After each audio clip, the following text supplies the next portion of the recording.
इसलिए भाई और बहनों, पूज्य गुरुदेव भगवान ने जो विशेष बुद्धि आप और हमारी खोली है, उसके लिए हम सदा उनके ऋणी रहेंगे, सदा उनके ऋणी। गुरु को और परमात्मा मानना यह काल के लोक में नामुमकिन है, असंभव है। अपने जैसे इंसान को परमात्मा मानना, सारी सृष्टि का सर्जनहार मानना और हृदय से स्वीकार कर लेना, ये बच्चों के बस की बात नहीं है। ये हमारे युगों युगों के संस्कार आज उस परमेश्वर ने हमारे सामने लाके रख दिए। 1, 2, 10, 15, 20 जन्मों की भक्ति के कमाई के प्रतिफल में ऐसा नहीं हो सकता। परमात्मा कहते हैं, साधु सेती मस्करी चोरा नाल खुशाल, मल अखाड़ा जीतेंगे युगन युगन के माल। आप और हम इस कबीर परमेश्वर रामपाल जी भगवान की युगों युगों से शरण में आकर भक्ति करते आ रहे हैं, भक्ति धन जमा कर रहे हैं, हमारे संस्कार बनते आ रहे हैं। तब जाकर परमेश्वर ने आज हमें वो मौका बख्शा है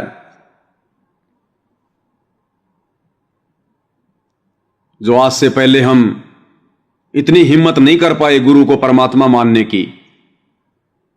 देखा देखी में भले मान लिया, लेकिन हृदय से नहीं मान पाए। और इस भक्ति मार्ग में फॉर्मेलिटी नहीं चलती।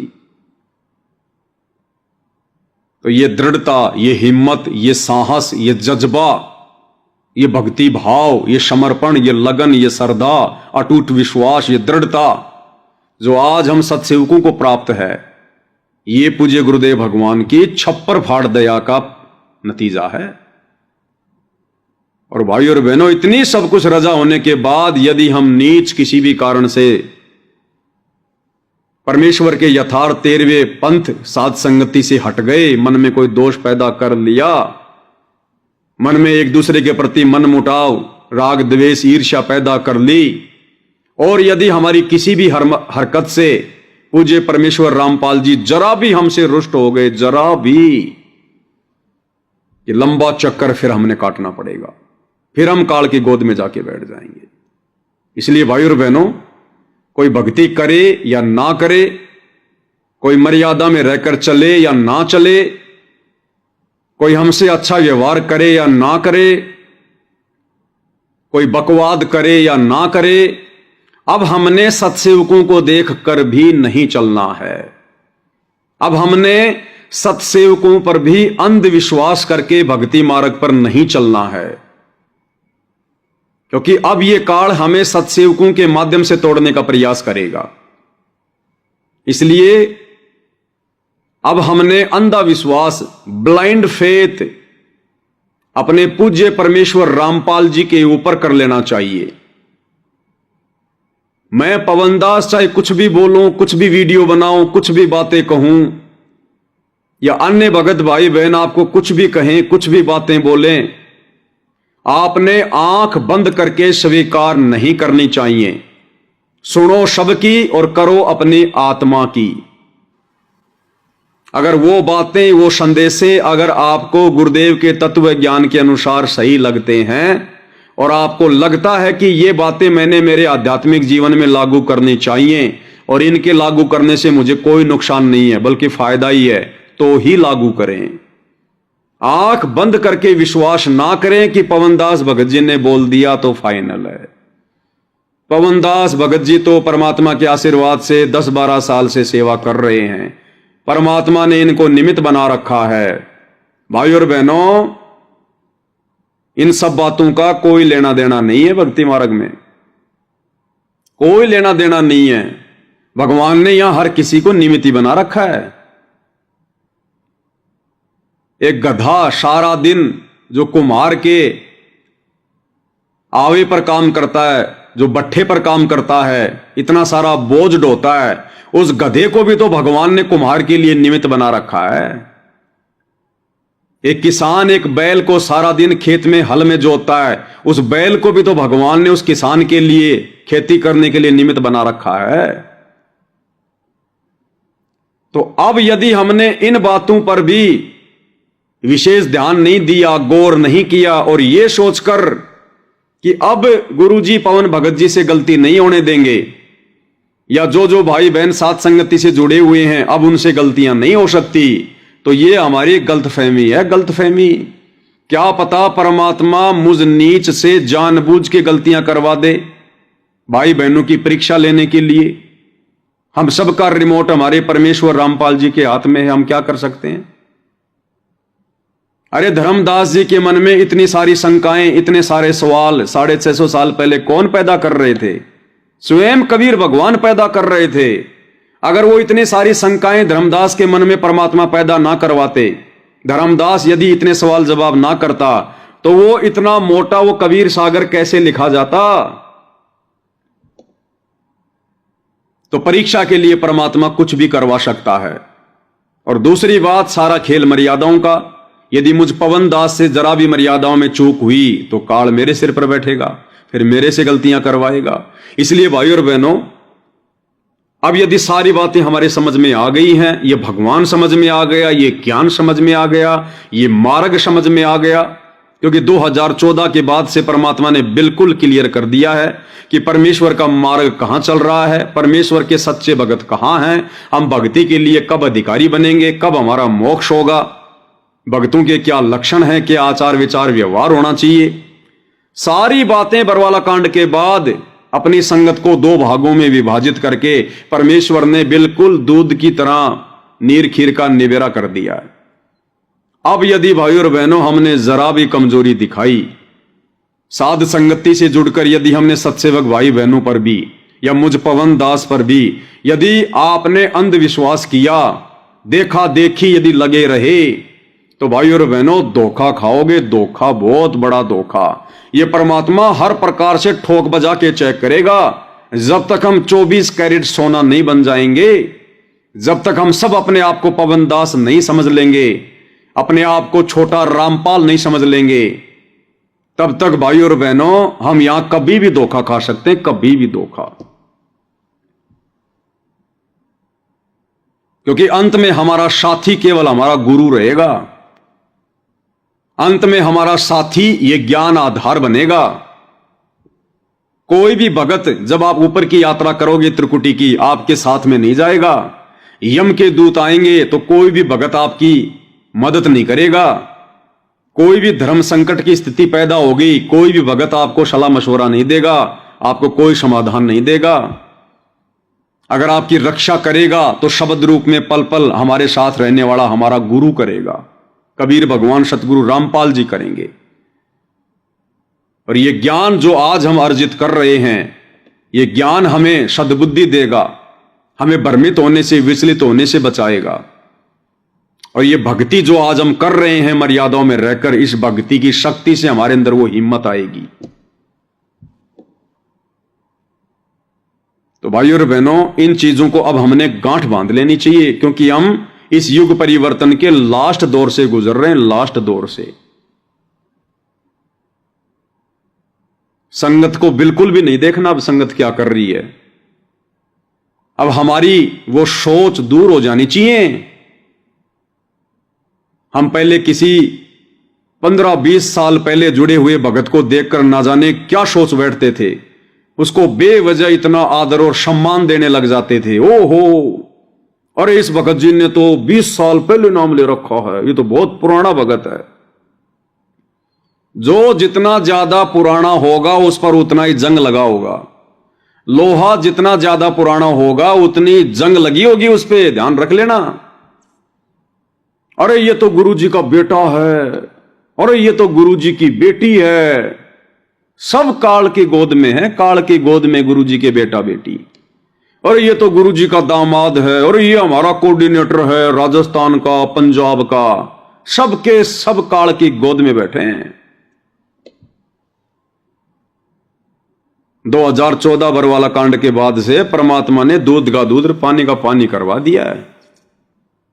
अपनी गैर हाजिरी में हमें दृढ़ भगत बनाने के लिए, हमारी इन तमाम भ्रमणाओं को, शंकाओं को समाप्त करवाने के लिए यह कार्य गुरुदेव भगवान के आश्रम में रहते सहते नहीं हो सकता था। अगर गुरुदेव भगवान आश्रम में होते तो ये मैनेजमेंट वाले सार्वजनिक तौर पर ये कुकर्म नहीं करते जो कुकर्म इन्होंने 2014 से किए हैं। तो हमें कैसे इनकी असलियत का पता चलता? कैसे भगत के भेष में ये भेड़िए बनकर काल का कार्य सिद्ध कर रहे हैं? हमें कैसे पता चलता? हमें कैसे पता चलता कि 30-30 साल से 25-25 साल से गुरुजी से नाम लेकर भक्ति करने वाले, गुरुजी के परिवार वाले, ये बड़े बड़े भगत, ये सारनामी, इनको तो ज्ञान की अभी तक छींट भी नहीं है। कैसे पता चलता? कैसे पता चलता कि चंदन के पेड़ के ये लोग तो सांप की तरह चिपके हुए हैं, उस पानी में पड़े हुए उस पत्थर की तरह हैं जिसको लाख साल बाद भी निकाल कर अगर दूसरे उस पत्थर से अगर रगड़ा जाए तो चिंगारी उठेगी। इनमें कोई बदलाव नहीं, कोई चेंजमेंट नहीं है। जैसे लकड़ी के अंदर आग है, उसी प्रकार इन आत्माओं में काम, क्रोध, लोभ, मोह, अहंकार कूट कूट के भरा हुआ है, कूट कूट के। हमें कैसे आज पता चलता? इनके काले चेहरे कैसे उजागर होते अगर गुरुदेव भगवान आज हिसार जेल में ना होते? इन्होंने उनकी गैर हाजिरी में उनको मानुष मानकर काल प्रेरणा से इन्होंने खुद ही अपनी पहचान करवा दी संगत को। ये स्टेडियम बनाकर गुंडों की सीबीआई जांच का समर्थन करके संगत को बिरानी आग में झोंककर जाटों के आरक्षण में बैठाकर कुपात्रों को करोड़ों रुपया चंदे का देकर गुंडों की सीबीआई जांच के लिए 5-5 लाख रुपए देकर अयोध्या में जाकर आन उपासकों के लिए भंडारा लगाकर अन्नपूर्णा मुहिम के तहत भगत समाज की समासें, धन और पैसा बर्बाद करवाकर मनमाना आचरण करके भक्तों को मां बहन की गालियां लट्ठों की तरह, जानवरों की तरह पीटना, बात बात पे मुंह से गालियां, गुरु को मानुष मानना, राजनेताओं की रैलियों में धक्के खाना, भगत समाज को मर्यादाओं से दूर करना। हमें कैसे पता चलता? आज इनके कुकर्म भला कैसे हमारी आंखों के सामने आते? कैसे हमारा मोतिया बिंद का ऑपरेशन होता? जो अज्ञानता में हम इनको गुरुजी का बेटा बेटी, भाई बंधु, रिश्तेदार, बहुत बड़े भगत मानकर बैठे हुए थे। हम तो धोखा खा जाते बहुत बड़ा, हम तो नकलची बन जाते, नकलची। और कैसे यदि गुरुदेव भगवान हिसार जेल में जाकर नहीं बैठते तो आज कैसे हम उनको परमात्मा मानते? हम उनको मानुष ही मानते रहते, अपना गुरु ही मानते रहते, और उसी दाढ़ी मूछ वाली कबीर की फोटो को हम भगवान मान के पूजते रहते। हमारी हिम्मत नहीं होती उस काल्पनिक दाढ़ी मूछ वाली कबीर की समझे जाने वाली फोटो को फाड़ फाड़ के दिखाने की। अगर गुरुजी आश्रम में होते तो हमारी हिम्मत नहीं होती एक शब्द भी सोशल मीडिया पर लाइव आकर भगत समाज को समझाने की। अगर गुरुदेव भगवान हिसार जेल से बाहर होते तो अगर एक शब्द भी हम बोल देते काल के खिलाफ, इन मैनेजमेंट वालों के खिलाफ, गुरुजी के परिवार के कुकर्मों के खिलाफ, कोऑर्डिनेटरों की मूर्खता के खिलाफ, 2 घंटे बाद गुरुजी के पास हमारी प्रार्थना पहुंच जाती आश्रम में और हमारी नो एंट्री करवा दी जाती, हमारे मुंह पे ताला लगवा दिया जाता। इसलिए परमेश्वर ने यह समय देखा कि ज्ञान बहुत दे लिया, अब इस ज्ञान की परीक्षा ले लूं, मेरे कितने हैं, काल के कितने हैं। जो मेरे होंगे वो तो मेरे से ज्ञान आधार से ऐसे चिपके रहेंगे जैसे चुंबक से लोहा चिपक जाता है, और जो काल के होंगे वो अपनी बकवाद कर करके और अपना चेहरा बेनकाब कर देंगे संगत के सामने, उदाहरण बन जाएंगे। वर्तमान की आत्माएं भी समझेंगी और आने वाला भक्ति जो समय है, उस समय की जो आत्माएं वो भी सावधान रहेंगी। तो भाइयों और बहनों, ये खेल सारा परमेश्वर रामपाल जी का चल रहा है। वो सारी सृष्टि का मालिक, सबका सर्जनहार, जिनके आधे बाल के बराबर ये पूरी सृष्टि नहीं है। उनको किसी जज ने सजा सुनाकर बाई फोर्स जेल में नहीं बैठा रखा। जिस दिन ये परमात्मा सबके सामने प्रकट होगा, वो तुम्हारे जज भी जाकर उनके चरणों में नाक रगड़ेंगे, अपनी गलतियों के लिए बारंबार क्षमा याचना करेंगे। इस परमेश्वर को जेल की दीवारों ने नहीं रोक रखा। जिस परमेश्वर ने श्री कृष्ण जी को बाहर निकालने के लिए 7 ताले तोड़ दिए, वो परमात्मा खुद एक ताले के भीतर बंदी बन के रह सकता है क्या? जो दुनिया को कर्म के बंधनों से छुड़वाने आया है, जो बंदी छोड़ है। तो जिस दिन वो ठीक का समय आएगा जो परमात्मा सतगुरु रामपाल जी ने निर्धारित कर रखा है, जब उनका कार्य सिद्ध हो जाएगा, उस दिन देखना भाइयों और बहनों, यही मीडिया जिन्होंने उनको बदनाम करने में कोई कसर नहीं छोड़ी, अब उनको दुनिया का बाप बनाने में भी कोई कसर नहीं छोड़ेगी। यही प्रशासन जो उनको पकड़ के लेकर गया था, यही प्रशासन अपने कंधों पर बैठा कर और 24 घंटे उनकी सेवा में रहेंगे। यही राजनेता जो आज बेखबर हैं काल प्रेरणा से, ये उनके चरणों में जाकर नतमस्तक होंगे, अपनी गलतियों की बारंबार क्षमा याचना करेंगे। और यही दुनिया जो आज उन्हें कोई बलात्कारी कहकर संबोधित करता है, कोई गुंडा, कोई भुंडा, इनकी आंखों से आंसू नहीं सूखेंगे। अपनी गलतियों के प्रायश्चित के लिए रो रो कर आश्रम की दीवारों पर मत्था मारा करेंगे, मत्था, कि परमेश्वर हमें सद्बुद्धि क्यों नहीं आई, हम आपको पहचान क्यों नहीं पाए, हमने आप जैसे परम संत की निंदा करके अपने कर्म क्यों फोड़े। और ये ज्यादा समय की बात नहीं है भाइयों और बहनों, 75% कार्य कल की भगवान रामपाल जी परमेश्वर जी का समाप्त हो चुका है, मात्र 25% बचा है। और ये 25% आने वाले 4 से 5 साल में परमेश्वर पूरा कर लेंगे। और ये सारा सब कुछ क्यों कर रहे हैं परमात्मा?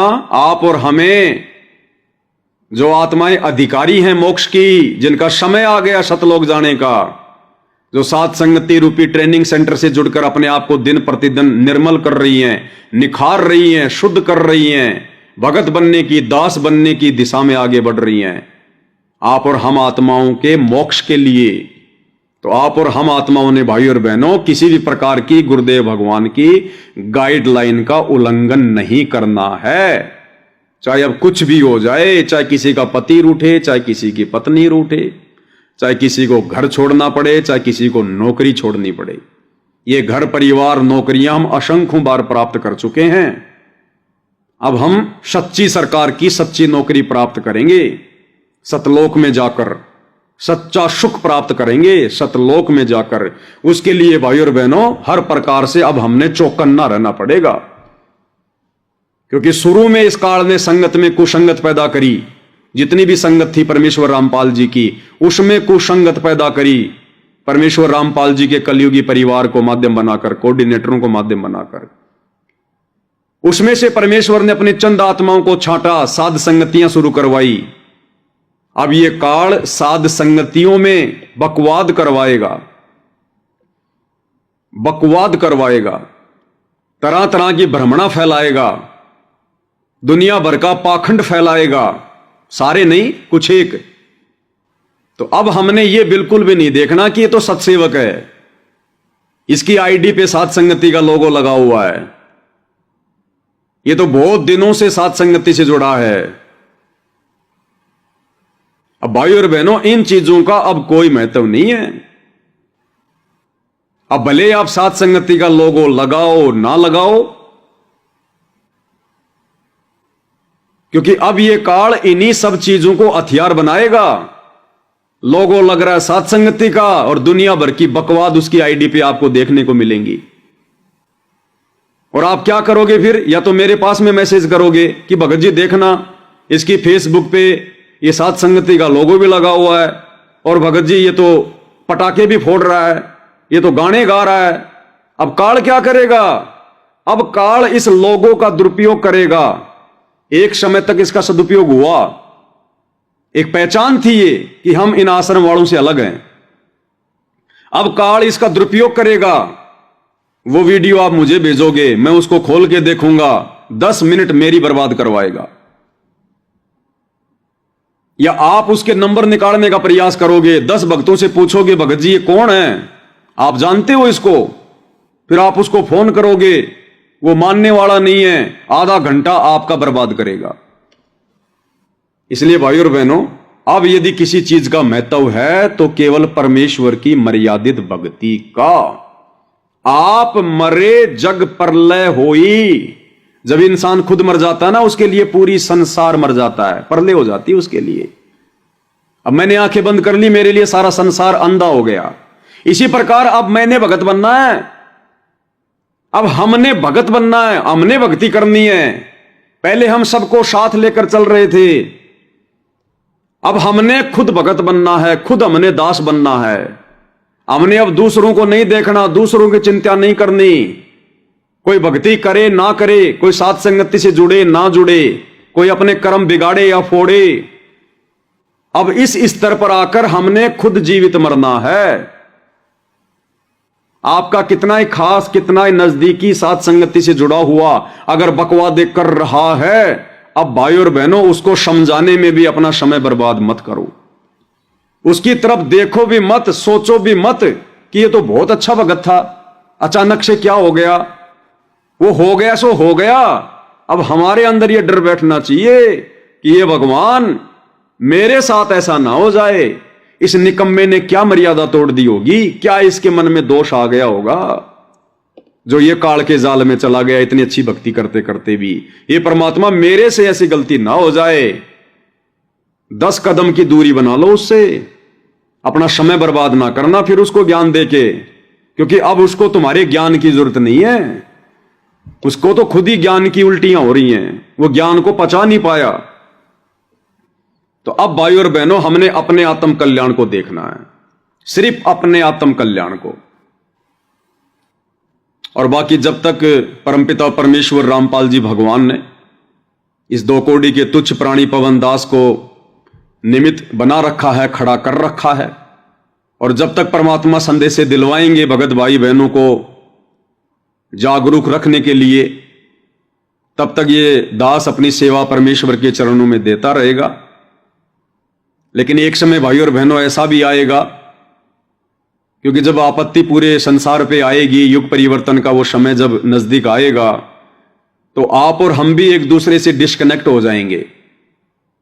जब सोशल मीडिया ही बंद हो जाएगी तो आप और हम कैसे एक दूसरे से जुड़ पाएंगे।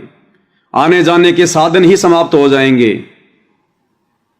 जैसे लॉकडाउन लगा, किसी को घर से बाहर नहीं निकलने दिया, तो लोगों का मिलना जुलना बंद हो गया। इतना भय हो गया, पड़ोसी भी पड़ोसी के घर नहीं जा रहा था। तो ऐसे में जब ये इंटरनेट बंद हो जाएगा, सोशल मीडिया पे कोई दिक्कत आ जाएगी, लॉकडाउन जैसी स्थितियां हो जाएंगी, महामारियां आएंगी, आपदाएं आएंगी, प्राकृतिक आपदाएं, तो आप और हमारा मिलना जुलना कैसे होगा। इसलिए भाई और बहनों, जो आज गुरुदेव भगवान के आशीर्वाद से हमें सात संगतियों के माध्यम से सीखने और समझने को मिल रहा है, उसे हम साथ साथ अपने जीवन पर लागू करते चलें। तुम सोचो हम एक साथ लागू कर लेंगे, कभी नहीं कर पाओगे, वो फिर मौका हाथ से निकल जाएगा। हमने धीरे धीरे धीरे धीरे इन तमाम चीजों को अपने ऊपर धारण करके हमने खुद अपने आप को गुरुदेव भगवान के नजदीक समझना पड़ेगा। और अंत में हमने ये मानना पड़ेगा कि सतलोक से चलकर शतलोक का राजा परमेश्वर रामपाल जी केवल इस मर्त मंडल में मेरे लिए आया है। प्रत्येक भगत ने यह सोचना पड़ेगा कि मेरा बाप सतलोक से चलकर मेरे लिए आया है और मैंने सतलोक जाना है, और किसी का ठेका नहीं है, चाहे कोई जाए या ना जाए। हमने ये सोचकर इस भक्ति मार्ग पर अब आगे कदम बढ़ाने होंगे। तब भाई और बहनों, हमारा यहां से ये मोह ममता वगैरह, ये झूठी यारी दोस्ती रिश्तेदारी, तब जाकर हमारा इनसे मोह भंग होगा ही। क्योंकि इस भक्ति मार्ग पर मित्रता भी नहीं चलती है, और भक्ति मार्ग में तो मित्रता वैसे भी जहर के समान है। बाकी अपनी तरफ से हमने किसी से कोई मनमुटाव नहीं रखना, कोई राग द्वेष ईर्ष्या नहीं करनी। जब तक परमात्मा मौका दे रहे हैं, आपस में हम भगत भाई बहन एक दूसरे से मिलें। कहीं कोई साथ संगति है तो आए जाएं, लेकिन अपनी मर्यादाओं को आगे रखें। अगर लगता है कि यहां मर्यादा नहीं है, यहां बिल्कुल परमात्मा के नियमों के विरुद्ध हो रहा है, तुरंत अपना बैग उठा के चल दें। किसी से पूछने की जरूरत नहीं है, ना किसी से शर्मा शर्मी करने की जरूरत है, ना लोक लाज में आने की जरूरत है कि ये क्या सोचेगा, वो क्या सोचेगा। अन्यथा अपना घर बैठ के भक्ति करो। भगवान ने ज्ञान पूरा दे दिया, सोशल मीडिया सबके पास में है। रोजाना परमात्मा ने दास की ड्यूटी लगाई रखी है। छोटी मोटी बातें दास आप जियों की सेवा में हाजिर करता ही रहता है। फिर हमने भला किसी की जरूरत क्या है। सबको भक्ति विधि परमेश्वर ने सब प्रकार से समझा दी है, कैसे भगवान को प्रसन्न करना है। गुरु को हमने परमात्मा मान ही लिया है। आरती उनकी उतारनी शुरू करी दी है, भोग लगाना शुरू करी दिया है। फिर हमने कहां धक्के खाने की जरूरत है, कहां भटकने की जरूरत है। महीना 2 महीना 3 महीने में छोटी मोटी कोई साथ संगति करो तो अपने आसपास के भक्तों की कर लो, ज्यादा दूर जाने की हमने जरूरत नहीं है। और अब आदत डालो घर बैठ के भक्ति करने की, क्योंकि आने वाले समय में लंबे समय के लिए घर में ही बैठना पड़ेगा जब परिस्थितियां बिगड़ेंगी। तो अब वो समय नहीं रहा भाई और बहनों। अब ये परमात्मा रामपाल जी ही अपना गला नहीं फाड़ेंगे सारी जिंदगी। सन 1994 से परमात्मा ने जो मेहनत की है, जो संघर्ष किया है, आदमी का कालजा फट जाए, कालजा कर नहीं सकता कोई। अरबों खरबों रुपया एडवांस में बैंक में डालकर कोई कहे कि ले भाई तेरे को पैसे की कोई दिक्कत नहीं है, ये गाड़ी घोड़े ले और तू ये काम कर। तो जो काम परमेश्वर रामपाल जी ने किया है 30 वर्षों से, उसका 1% भी नहीं कर सकता कोई आदमी, 1% भी। परमार्थ के लिए निस्वार्थ भाव से सेवा। तो सारी जिंदगी हम अपने परमात्मा को यूं ही दुखी करते रहेंगे क्या? यूं ही हम उनसे उनका वो गला फड़वाते रहेंगे क्या? उनको दुखी करते रहेंगे क्या? कलयुग की बिचली पीढ़ी है, अब तो कम से कम उनको सुख की सांस लेने दो। इस काललोक के अनुसार परमेश्वर की क्या उम्र हो रही है? 74-75 वर्ष हो रही है। 74-75 वर्ष में आदमी खाट पकड़ लेता है, चला नहीं जाता ढंग से, बोला नहीं जाता, 20 बीमारियां घेर लेती हैं। ऐसे में उनकी सेवा की जाती है। तो अब भाई और बहनों, अब समय आ गया है पूज्य गुरुदेव भगवान की सेवा करने का, उनको सुख प्रदान करने का। कौन सा सुख? वैसे तो सबको सुख देने वाले वो ही हैं, लेकिन उनके ज्ञान आधार पर चलकर, उनके मिशन को सफल बनाकर उनको यह प्रसन्नता देने का कि हां अब मेरे बच्चे मेरे मिशन को समझ चुके हैं।